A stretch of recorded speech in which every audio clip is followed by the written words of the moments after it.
안녕하세요 여러분, 좋은집 분양인과 함께하는 지연팀장입니다. 오늘은 자가를 소유하는 분들은 신경 쓸 수밖에 없는 소식을 가져왔는데요. 집주인들은 또 폭탄 맞았다라는 말이 나올 정도로 내년 보유세가 최대 30%까지 늘어날 수 있다고 합니다. 과연 무슨 일이 벌어지고 있는 걸까요? 여러분 상상해 보세요. 올해 1,000만 원의 보유세를 냈다면 내년엔 1,300만 원을 내야 할 수도 있습니다. 실제로 반포 아크로 리버파크 34평은 보유세가 올해 1,160만원에서 내년 1,407만원으로 21.3%나 뛰게 됩니다. 레미안 퍼스티지 34평은 올해 보유세가 958만 8천원에서 내년에는 1,331만 1천원으로 무려 38.8%나 인상될 것으로 예상됩니다. 이렇게 되면 집주인들은 큰 부담을 느낄 수밖에 없습니다. 정부는 이런 엄청난 부담감 때문에 공시가격 현실화 계획을 폐기하려 하는데요. 야당은 조세 정의에 어긋난다며 반대하고 있습니다.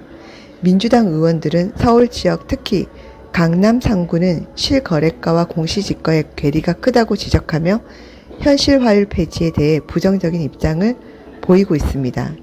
결국 시세 변동분만 반영하기로 했는데 문제는 올해 집값이 크게 올랐다는 것입니다. 특히 강남 상구와 같이 시세가 높은 지역의 집주인들은 더 큰 타격을 받게 되는데요. 흔히들 보유세를 부자들의 세금이라고 생각할 수 있지만 모두가 그런 것은 아닙니다. 강남 상구뿐만 아니라 다른 지역의 아파트 보유세도 오르게 됩니다. 예를 들어 DMC 레미안 이편한 세상의 경우 보유세가 올해 89만 8천원에서 내년에는 102만 8천원으로 증가할 것으로 예상됩니다. 이는 약 14.5%나 상승하는 것입니다. 결국 이 부담은 고스란히 서민들의 몫이 되는데요. 월급은 그대로인데 세금만 오르니 실질적인 가계 부담이 커지는 셈입니다. 조세 정의의 실현도 중요하지만 서민들의 민생고도 함께 고려되었으면 하는 마음입니다. 내년 공동주택 공시가격은 내년 1월 1일을 기준으로 3월에 공개될 예정인데요.